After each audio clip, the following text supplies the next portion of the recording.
Hello and welcome to my harp studio. My name is Victoria Hughes of VictoriaHarpist.com and I am a harp teacher in the San Francisco Bay Area. I received my formal training at the Peabody Conservatory in Baltimore, Maryland with my degree in harp, and after that I had a wonderful and varied career. I played in orchestras, I played with my own band on cruise ships. You can see some of those videos on my channel, and I had a wonderful time. And I'm now retired from performing and teaching full-time, which I just absolutely love. So this is video number 6 in a series of 10 that I am doing for the adult beginning harp student.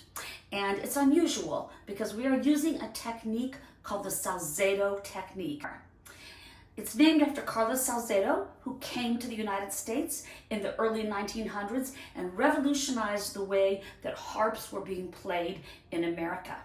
Salzedo believed in a strong, clean, and pure quality sound, and so we spend a lot of emphasis making sure that we don't buzz when we play and that we produce as much power and volume and yet again a beautiful sound as possible. And you will find that you can use the Salzedo technique on any kind of harp. You can see I have many harps around me here, and any type of music. So we don't use the fourth finger by itself that often.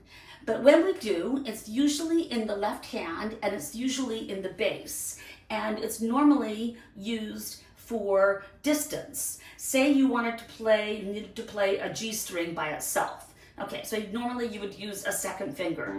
And then let's say you needed to jump up here and play something else. Some people would prefer to use a fourth finger because it makes the distance shorter. So if you notice, when I play my fourth finger, my pinky is floating next to it and works with it. Let's do it an octave up on this G. See, my pinky is floating next to the fourth finger. So what we're going to talk about in this video is this. Any discussion about the fourth finger has to also include instruction about the pinky or the fifth finger. So we're going to take our fourth finger, put it on middle C, our third finger and put it on E, second finger on G. We're going every other string now, and you can put your thumb on C to complete the C chord, or if that feels like it's too much of a stretch right now, you can go ahead and place it on B. So middle C, E, G, B. Okay, very good. Now, what to do about the pinky finger? Pinky fingers can be tricky because we don't use them. So what to do with them? Let me start out by saying there's two things that we don't want to do. The first one is we don't want our pinky to be clicked up in the air like this. I used to play like that when I was a beginner and nobody instructed me otherwise for quite a while. So we don't want it in the air like this. Not only does it look extremely odd, but what has it done? It has tightened the back of my hand. And remember, in the Salzedo technique, we always want to have our hand relaxed as much as possible. So we don't want our pinky to be up like this. Okay, now some people will go to the other extreme and they will take their pinky finger and maybe because they're not using it, they think that it has to be out of the way or something, and they will put it into their palm like this. I can't really even do that, but some people will do that. So we don't want to be clicked up like this. We don't want it to be like this. So what is the solution? The solution is for it to float in the air, as you can see, next to my fourth finger.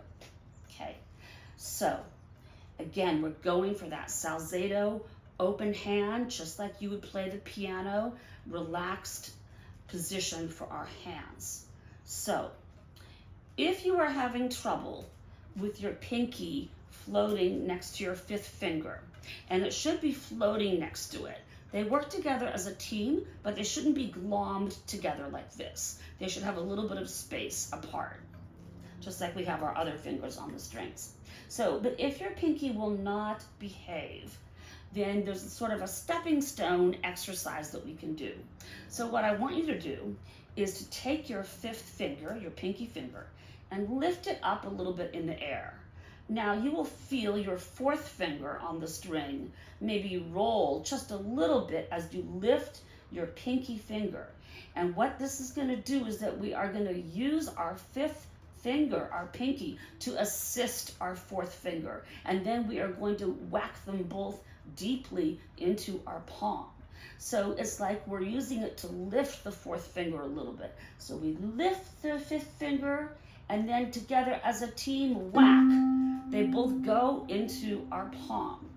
Now, one thing that we can really enjoy about our fourth finger is, as we said before, it's naturally curved. It's not likely to go concave, or not as concave as the other fingers. So in that respect, we're getting a real break on it. So we can also look at the left hand doing that. Okay, so I'm going to take my pinky, I'm going to lift it a little bit.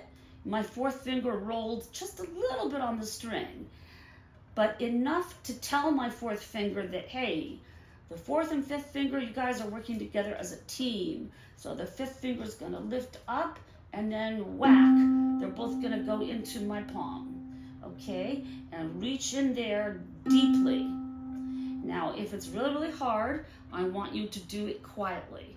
We can still develop muscle memory by playing quietly. It still counts. And sometimes if we pull too hard on a string, it just makes whatever we're doing sort of much harder. So if you have to play lighter, that's okay.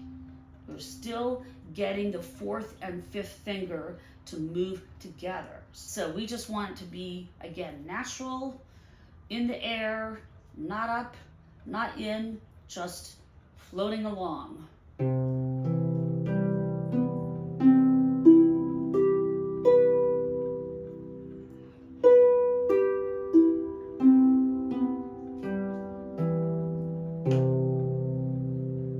So that lifting of the fifth finger to assist the fourth can be a very helpful thing, but it's not a permanent fix. It's just a bridge until your pinkies get used to just being in the air and working with that fifth finger. We just want them to be very, very natural.